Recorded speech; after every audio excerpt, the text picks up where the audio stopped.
안녕하세요. 자, 오늘 배워볼 단어는 3의 1단원, 담화와 의미 공유입니다.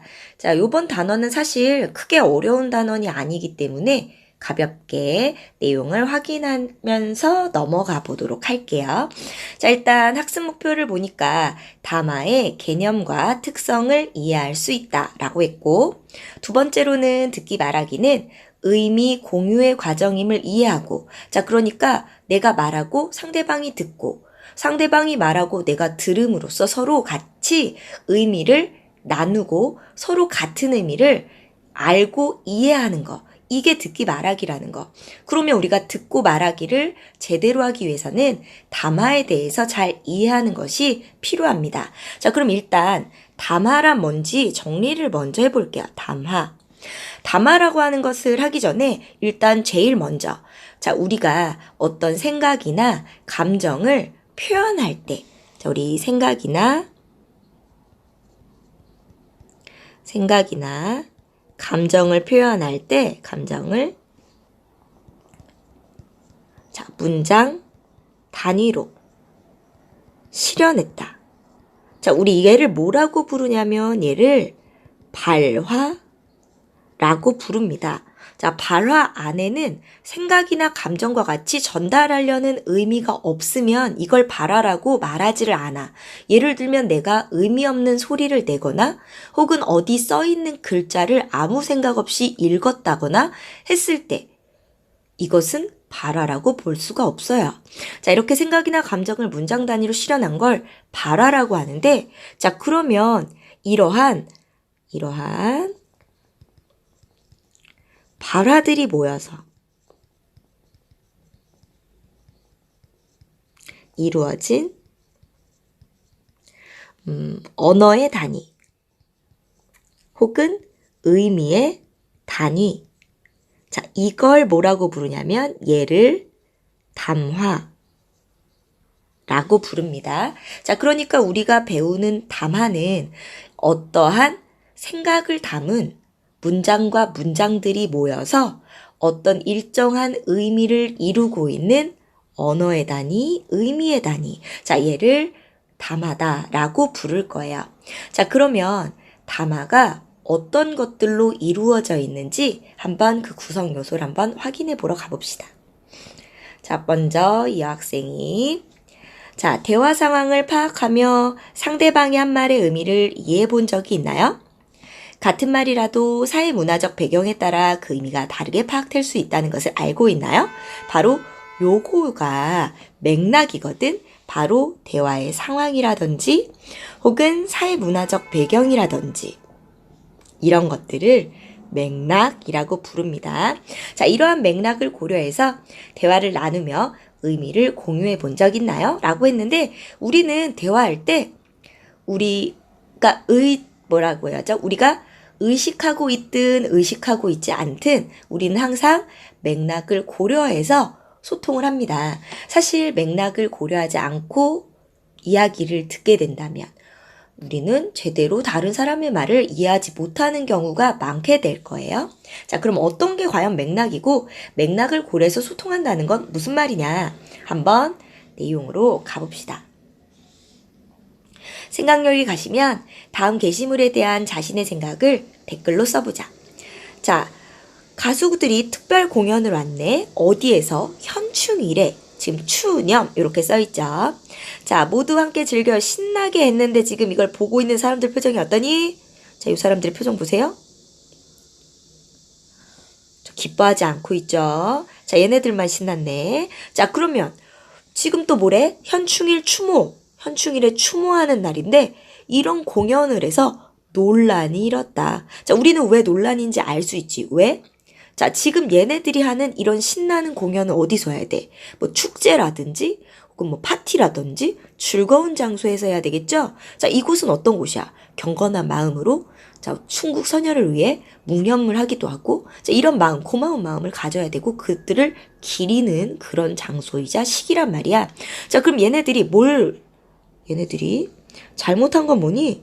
이 공연하고 있는 사람들 바로 공연이 이루어지고 있는 시간이나 장소에 대한 이해도 없을 뿐만 아니라 또 이 공연을 보고 있는 사람들, 바로 듣는 이를 고려해주지 못했고요.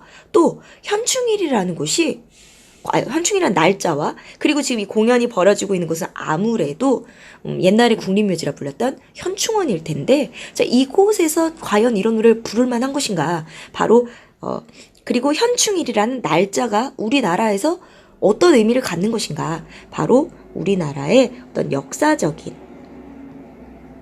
그런 배경 지식이나 이런 것들, 역사적인 상황이나 이런 것들을 고려했다면 이런 노래를 부르지 않았을 것이고, 그럼 훨씬 더 아름다운 공연이 될 수 있었겠죠? 자, 그래서 뭐라고 했어? 나라를 위해 돌아가신 분들에게 묵념은 못할 망정. 오늘 현충일인데 너무한 건 아닌가요? 역사를 잊은 민족에게 미래는 없습니다. 자, 다들 부정적인 반응을 보이고 있죠? 왜? 이 가수가 바로 시간과 장소나 듣는 이와 같은 상황 맥락이라고 부를 거고요. 역사적인 상황과 같은 사회문화적 맥락을 고려하지 않고 이런 노래를 선정해서 불렀기 때문입니다. 아래로 내려가시면 담화의 개념과 구성요소, 우리 뒤에 가서 나올 내용이 미리 정리가 되고 있어요. 자, 그러면 뒤에서 역시 본문에서 내용을 보면서 확인해 봅시다.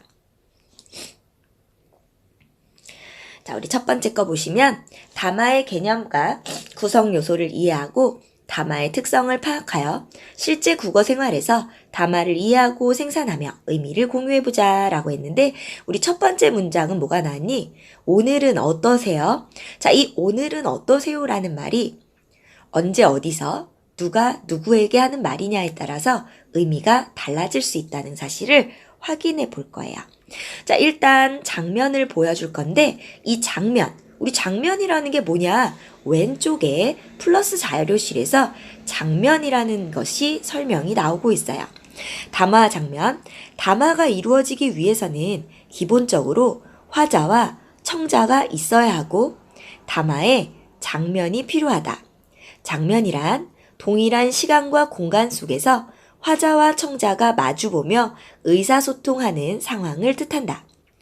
담화 속에서 장면은 하나의 문장보다 중요한 역할을 할 때가 있다. 예를 들어 준수가 은희에게 어휴 왜 이렇게 덥냐? 라고 한 것은 왜 더운지 물어보는 것일 수도 있고, 아니면 은희에게 특정한 행동을 요청하는 것일 수도 있다. 자, 예를 들면 창문을 열어달라든지 선풍기나 에어컨을 틀어달라든지. 이처럼 장면은 전체 담화의 의미를 파악하는데 매우 중요하다라고 했습니다. 그래서 장면이 뭔지 확인해 봤어요. 그래서 장면이란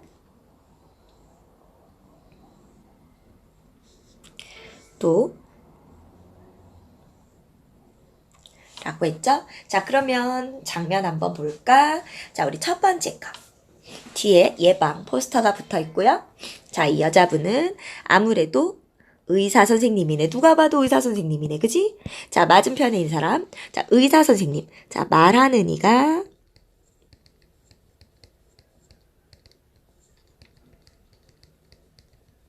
의사 선생님이고요.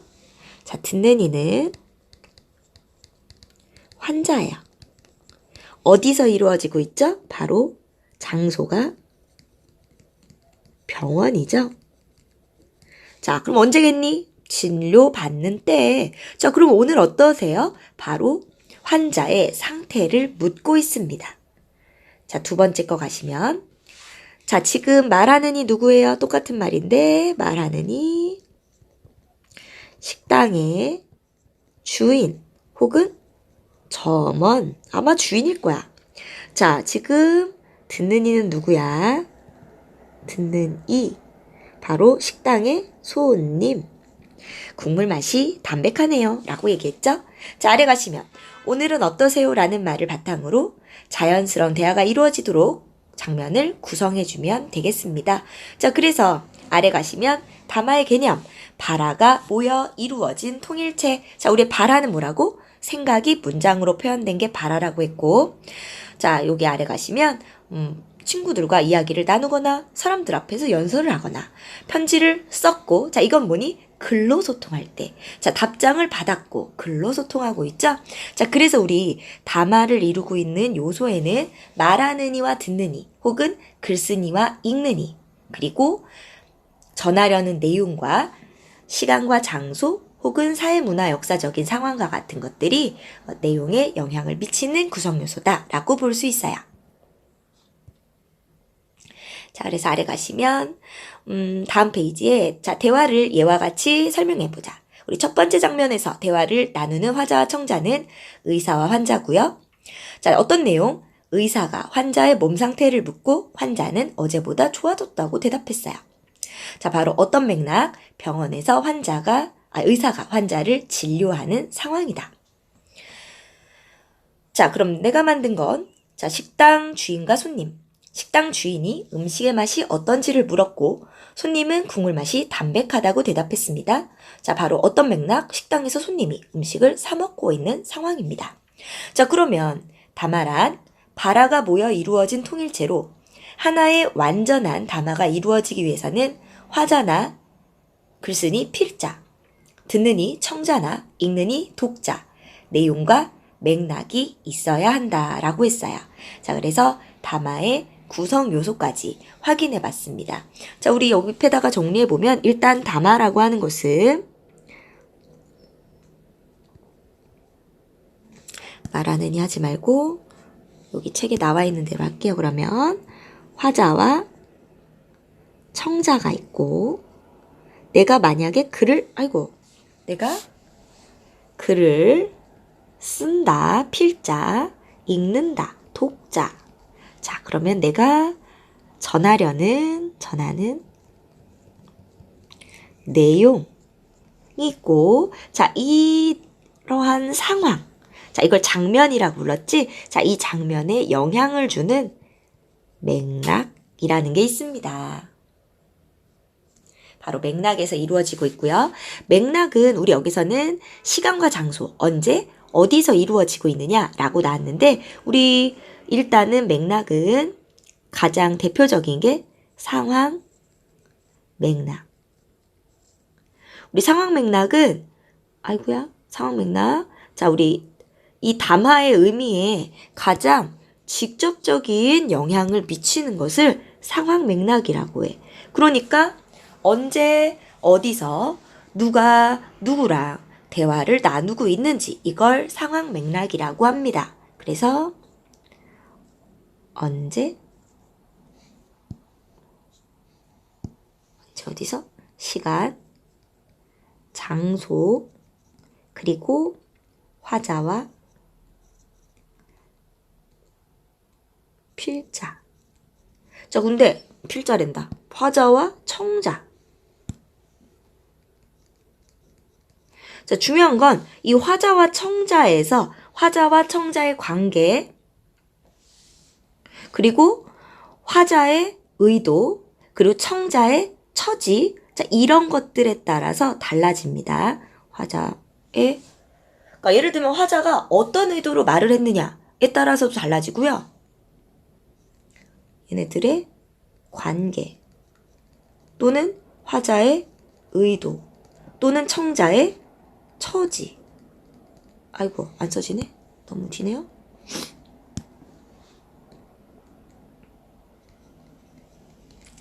예를 들면, 자, 얘네들의 관계. 우리 지금 아까 의사와 환자의 관계, 주인과 손님의 관계. 자, 이런 것도 봤고요. 의도.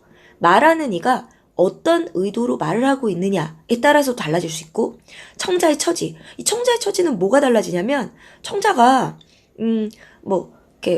시험 보는데 문제를 계속 풀고 있어. 딴 애들 다 풀고 다 나갔어. 선생님이 오래 걸리니? 라고 물어봤어. 자, 이거는 말하는 이의 의도와 듣는 이의 처지가 골고루 복합적으로 엮여 있죠. 바로 빨리 마무리를 해라 라는 의미가 될 거고요. 자, 이런 애들도 전부 다 상황 맥락에 들어가게 됩니다. 그럼 이런 거 말고 간접적으로 영향을 미치는 게 있는데 얘가 사회 문화적 맥락이죠. 사회문화적 맥락은 우리 지금 담화를 이루고 있는 구성 요소 이 안에 써 있는 애들이지. 화자, 청자, 내용, 그리고 관계, 의도, 처지 이런 거 말고 나머지 어떤 지역적인 요인에 따라 달라졌다, 세대에 따라 다르다, 혹은 문화에 따라 다르다, 혹은 역사적 상황에 따라 다르다. 요런 애들이 사회문화적 맥락이다 라고 보시면 됩니다. 자, 그러면 다음 페이지에서 좀 더 자세히 보도록 할게요.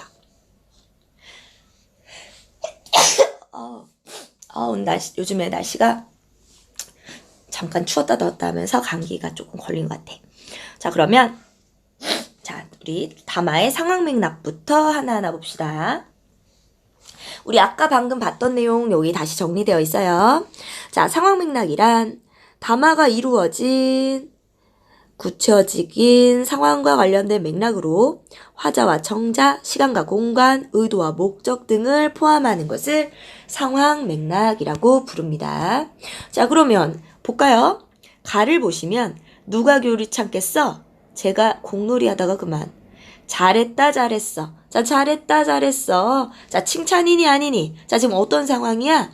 자, 지금 유리창을 공놀이를 하다가 실수로 깨뜨렸죠? 자, 그러면 꾸짖는 내용이란 사실을 알 수 있어요. 자, 그럼 뭐라고 대답해야 돼? 죄송합니다. 다음엔 주의하겠습니다. 라고 이야기하는 것이 자연스럽겠죠? 자, 나로 가면 경기 끝났어. 그래, 우리가 이겼어. 잘했다, 잘했어. 자, 얘는 칭찬이죠. 네가 넣은 역전골 덕분에 승리했어. 하면 뭐라고 해야 돼? 칭찬해주면 아, 별말을 혹은 뭐 고마워 라든지 요런 말들을 해주면 되겠습니다. 자, 그래서 우리 아래로 가면 자, 가를 보시면 선생님이 학생에게 자, 교실에서 유리창을 깬 학생을 나무라는 의도로 말을 하고 있고요. 나에서는 학생들이 운동장에서 경기를 승리로 이끈 친구를 칭찬하는 의도로 이야기하고 있습니다. 자, 그렇다면 상황 맥락의 개념과 요소하고 나오는데 우리 요소 아까 다 봤었죠? 하지만 알아두세요. 자, 화자와 청자, 시간과 장소, 공간, 그리고 의도와 목적에 따라서 상황 맥락을 구분해 볼 수 있고요. 자, 이것에 따라서도 의미가 달라질 수 있습니다. 자, 그러면 자, 의미를 파악해봐라 라고 했는데 잘했다 잘했어 유리창 깼을 때는 너 잘못이야 너 잘못했어 라는 얘기고 자 웃음골을 넣은 친구에게는 너 정말 훌륭했어 라는 의미가 되겠죠. 자, 그래서 자 뭐라고 대답했어요? 자, 죄송합니다. 다음부터는 조심하겠습니다. 자, 나에서는 고마워. 너도 잘했어. 수비 최고였어. 자, 이런 말들 해주면 자연스럽게 연결이 되겠죠. 자, 그래서 담화의 구체적인 의미는 담화에 참여하는 화자와 청자, 담화가 이루어지는 시간과 공간, 담화의 의도와 목적 등 담화의 상황 맥락에 따라 달라질 수 있다. 그러므로 의사소통 상황에서 원활하게 의미를 공유하려면 담화의 상황 맥락을 고려하여 듣고 말해야 한다. 자, 상황 맥락 안에 어떤 것들이 들어가는지 반드시 아셔야 되겠고요. 자, 2번 가볼까요? 자, 이번에는 글로 소통을 해볼 겁니다. 자, 태우 형 안녕? 나 유찬이야. 숙제를 하다가 형에게 물어보고 싶은 게 생겨서 문자 메시지를 보내. 여름방학 숙제로 졸업 후 가고 싶은 중학교에 대해 알아보고 있는데 나는 형이 다니는 땡땡 중학교를 조사하고 있어. 인터넷에서 찾은 정보도 있지만 실제로 그 학교에 다니는 사람이 느끼는 땡땡 중학교의 장점을 알고 싶어. 형이 알려주면 도움이 될 것 같아. 그럼 답장 기다릴게. 자, 지금 문자 메시지네. 자, 담화 내용을 확인했더니 자, 화자. 글을 보낸 사람, 그러니까 화자 혹은 필자, 유찬이가 될 거고 청자 또는 독자, 태우 형이 되겠죠? 자, 그러면 날짜가 여기 써있네. 8월 13일 금요일 오후 3시. 그러면 시간은 8월 13일 금요일 오후 3시가 될 거고 의도와 목적, 자, 중학교에 대한 정보를 알기 위해서 문자 메시지를 보냈다는 사실. 그래서 내용은 어떤 내용 전달했니? 바로 그 학교가 어떤지 장점을 물어보기 위해서 문자 메시지를 보냈다. 자, 그러면 아래 문법 포인트 볼까요?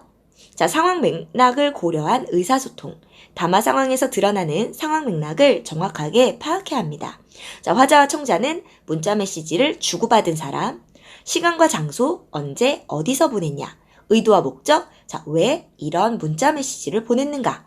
간단하죠? 넘어갑니다. 자, 그래서 자, 태우가 유찬이에게 답장을 씁니다. 유찬아 안녕? 우리 학교에 관심을 가져줘서 고마워. 내가 생각하는 우리 학교의 장점은 다양한 동아리가 있어서 원하는 활동을 할 수 있다는 거야. 자, 이제 뭐에 대해서 얘기하고 있니? 우리 학교의 장점에 대해서. 바로 유찬이가 알고 싶었던 유찬이의 의도에 맞게 대답을 해주고 있죠? 그리고 급식이 맛있고 학년별로 요일을 정해서 운동장을 쓰기 때문에 점심시간에 축구, 농구 축구 등 마음껏 할 수 있어. 도서관에서 책이 아주 많고 시설이 훌륭하다는 것도 좋은 점이야.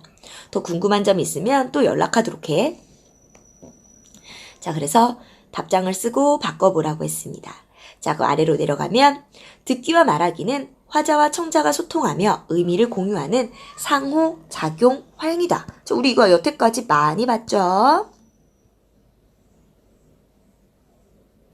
자, 이때 담화에 참여하는 화자와 청자, 담화가 이루어지는 시간과 공간, 담화의 의도와 목적, 자, 얘네들이 뭐라고? 상황 맥락에 따라서 담화의 구체적인 의미는 달라질 수 있습니다. 그러므로 의사소통할 때는 자, 담화의 상황 맥락을 고려해서 듣고 말해야 원활하게 의미를 공유할 수 있어요.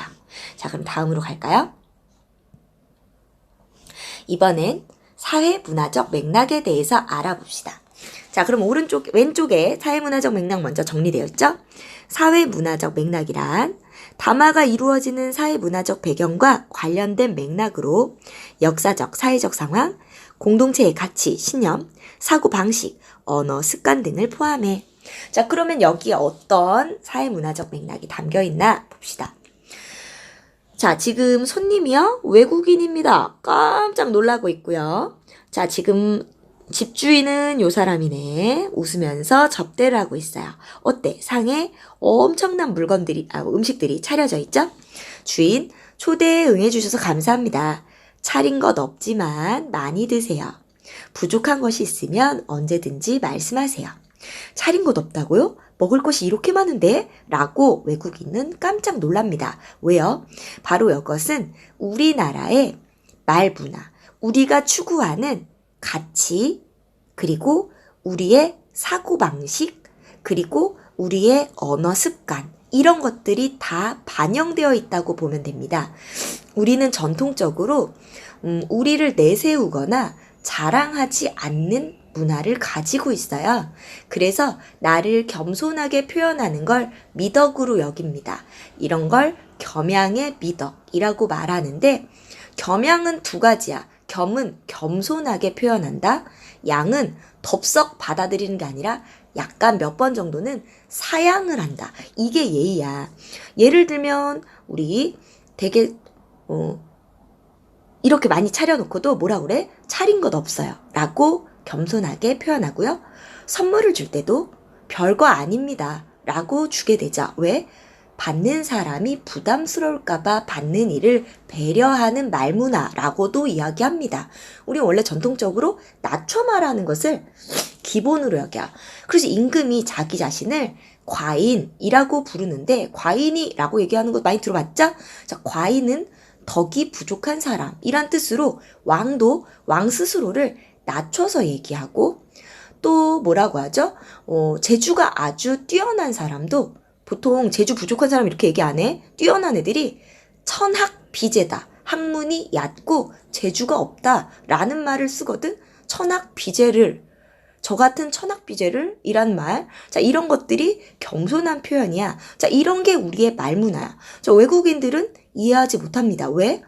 외국의 말문화는 직설적인 말문화야. 또 우리는 사양을 한다고 그랬죠? 저 외국인은 사양의 문화가 없어. 거절이면 거절이야. 그래서 우리 같은 경우는 친구 집에 놀러 갔어. 친구 어머님이 뭐 주스 좀 줄까? 간식 먹을래? 그럼 뭐라 그러니? 네, 주세요. 라고 하지 않죠. 보통 그 집주인, 그러니까 그 친구 내가 놀러 간 집에 그 친구는 엄마 줘 할 수 있지만 손님 입장에선 뭐라 그래? 아니요, 괜찮습니다. 라고 사양하죠. 근데 집주인이 그러면 안 줘? 아니죠. 엄마가 그래도 갖다 주시지. 왜? 이거 거절이라고 보지 않는 거야. 이게 우리의 말문화입니다. 사양하는 거. 또 집에 친척이 오시거나 부모님 친구 만나 뵈면 뭐라고 하셔? 벌써 이렇게 컸니? 하면서 용돈을 주시죠. 자, 그럼 어때? 고맙습니다. 낼름 받습니까? 아니죠. 아니에요, 괜찮아요 하고 몇 번 사양한 다음에 받지. 이런 게 우리의 말문화다. 외국인은 이해하지 못하죠. 이게 뭐게? 우리나라의 사회문화적 맥락이다 라고 보시면 돼요. 그래서 아래 가시면 주인이 차린 것 없지만 이라고 말했는데, 자, 의도와 손님이 이해한 내용. 자, 의도는 뭐니? 많이 차렸어. 많이 차렸는데 일단 겸손하게, 또 상대방이 불편해할까봐 편안하게 즐기세요 라는 뜻으로 차린 거 별로 없어요 라고 얘기했고요. 자, 손님은 진짜로 조금 차렸다는 말로 얘기했기 때문에 깜짝 놀란 겁니다. 자, 왜? 자, 주인은 한국인이고 손님은 외국인입니다. 자, 그래서 주인은 우리나라의 사회문화적 맥락, 우리나라의 말문화에 따라 자, 이렇게 표현했고요. 외국인은 이러한 말문화를 모르기 때문에 놀라게 될 수밖에 없겠죠. 자, 바로 원활한 소통이 안 된 이유는 서로의 사회문화적인 맥락을 잘 몰랐기 때문이에요. 자, 그래서 담화의 특성. 담화의 구체적인 의미는 담화 참여자가 속한 역사적, 사회적인 상황, 공동체의 가치, 신념, 사고방식, 언어 습관 등 담화의 사회문화적 맥락을 고려해야 정확하게 해석할 수 있다. 그러므로 의사소통 상황에서 원활하게 의미를 공유하려면 담화의 사회문화적 맥락을 고려해서 듣고 말해야 한다. 자, 그러면 다음으로 가볼까요? 이번에는 자, 우리나라 역사적인 배경, 당시 시대를 알아야만 이해할 수 있는 소설이 나오고 있습니다. 춘향전이죠. 자, 옆에 가면 춘향전은 고전소설이고요. 자, 고전소설은 가보기역 이전에 나온 소설들을 다 고전소설이라고 부르고, 판소리개 소설. 판소리개 소설은 판소리로 불려지다가 소설로 정착된 것을 판소리개 소설이라고 합니다. 시간적 배경은 조선 후기고요. 남원을 배경으로 하고 있죠. 신분을 초월한 남녀 간의 사랑. 우리 중요한 건 조선 후기 서민 풍속이 드러나고 있는데, 일단 조선시대는 무슨 사회? 신분제 사회였다 라는 것을 알아야 이 글을 이해할 수 있을 거고요. 또 지금과 달리 한자어들이 굉장히 많아요. 그래서 옆에 가면 교과서 어휘도 풀이가 되어 있죠. 자, 그럼 내용 가볼까? 이때 춘향이 추파를 잠깐 들어 이도령을 살펴보니 천하의 호거리요. 자, 그러면 어떤 사람? 자, 굉장히 재주도 있어 보이고 용모도 있고 막 이런 사람이야.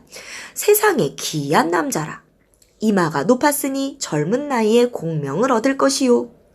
자, 그리고 이마며 턱이며 코와 광대뼈가 조화를 얻었으니 충신이 될 것이라.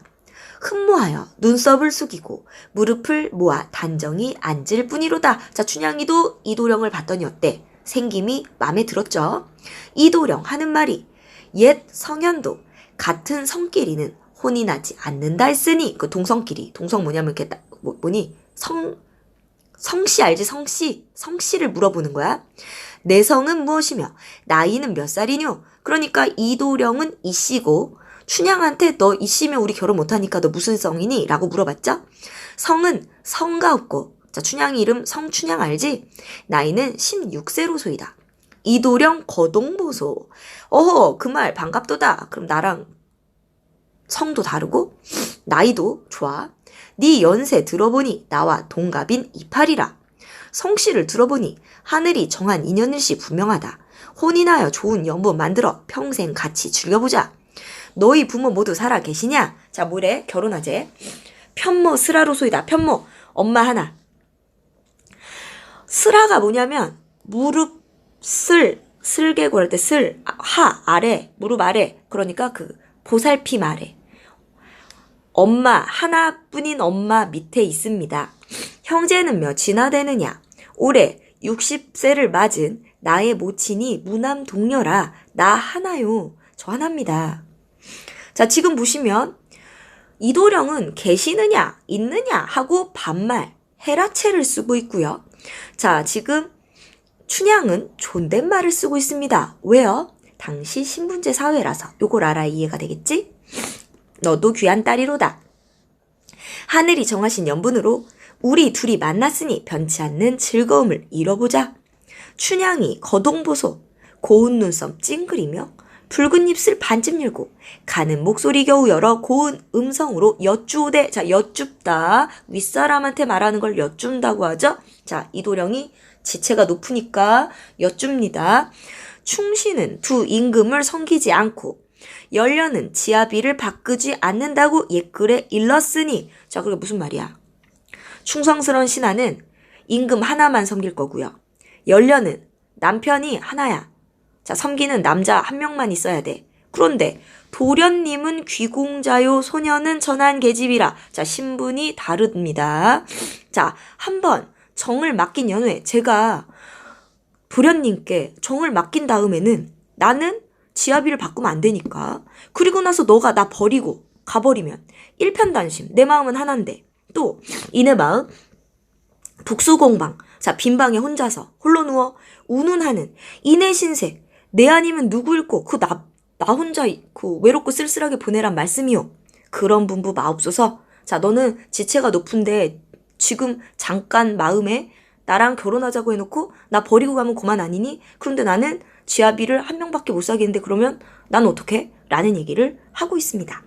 자, 그럼 우리 아래로 내려가시면, 자, 담화가 이루어지는 사회문화적 배경, 자, 역사적 사회적 상황, 자, 지금 조선시대예요. 그래서 신분제 사회고요.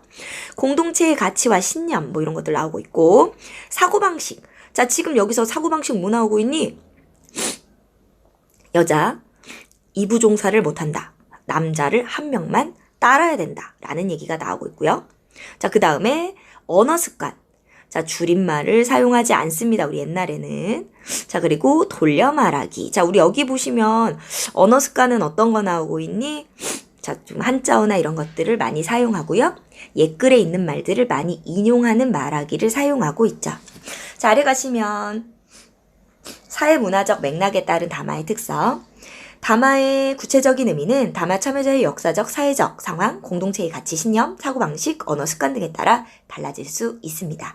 따라서 의사소통 상황에 원활하게 의미를 공유하려면 담화의 사회문화적 맥락을 고려해서 듣고 말해야겠죠.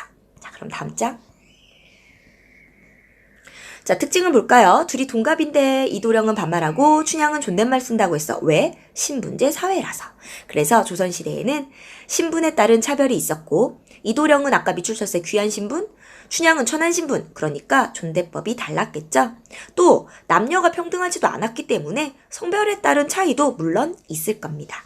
자, 3번 가시면 이 담화가 현재 사회문화적 맥락에서 이루어진다면 자, 동갑이면 당연히 뭐 할겠니? 반말하겠죠? 그러니까 존대하지 않고 반말로 할 겁니다. 아니면 서로 존대할 수도 있어. 몽룡이가 반말해. 여보세요. 나는 이몽룡이라고 해. 그러면 춘향이도 반말하겠지? 춘향이 전화 맞지? 안녕? 그런데 무슨 일이야? 아까 공원에서 널 봤는데 정말 예뻐서 실내를 무릅쓰고 이렇게 전화를 걸었어. 아, 그래? 그런데 내 휴대전화 번호는 어떻게 알고? 방자 알지? 걔한테 물어봤어. 너 이름은 춘향이고 나랑 동갑이고 공원 근처에 산다면서? 자, 하면서 자, 반말로 소통하고 있습니다. 자연스럽죠? 자, 그래서 담화 참여자는요. 자, 담화 참여자가 속한 우리는 담화 참여자가 속한 역사적, 사회적 상황, 공동체의 가치, 신념, 사고 방식, 언어 습관 등 담화의 사회 문화적 맥락을 고려하면 담화의 의미를 보다 정확하게 해석할 수 있고요. 따라서 의사소통할 때 담화의 사회문화적 맥락을 고려해서 듣고 말해야 원활하게 의미를 공유할 수 있습니다. 뭐 간단합니다. 넘어갈까요? 자, 이번에는 연설을 한번 보도록 할게요. 이건 적용이네. 자, 연설문 한번 볼까? 오늘 아침 등교를 하면서 3년 전 한국 중학교에 입학하던 날을 떠올려 보았습니다. 낯설고 두려운 마음으로 교문을 들어섰을 때 웃으며 반겨주시던 교장 선생님, 환영한다고 말해주시던 선생님들 얼굴이 떠올랐습니다. 까마득히 높아 보이던 선배님들을 보며 저는 언제 자랄까 궁금했는데 어느덧 3년이라는 시간이 흘렀습니다. 그리고 오늘 정든학교를 떠나려 합니다. 자, 그러면 지금 언제야? 바로 중학교 졸업식에서 하는 연설이라는 사실을 알 수 있죠? 자, 얘가 졸업하면서 하는 겁니다. 자, 그러면은 이 얘기를 듣는 사람들은 누굴까? 바로 이 한국 중학교의 학생들과 그리고 누구예요? 바로 선생님들이겠죠? 바로 듣는 사람들은 듣는 이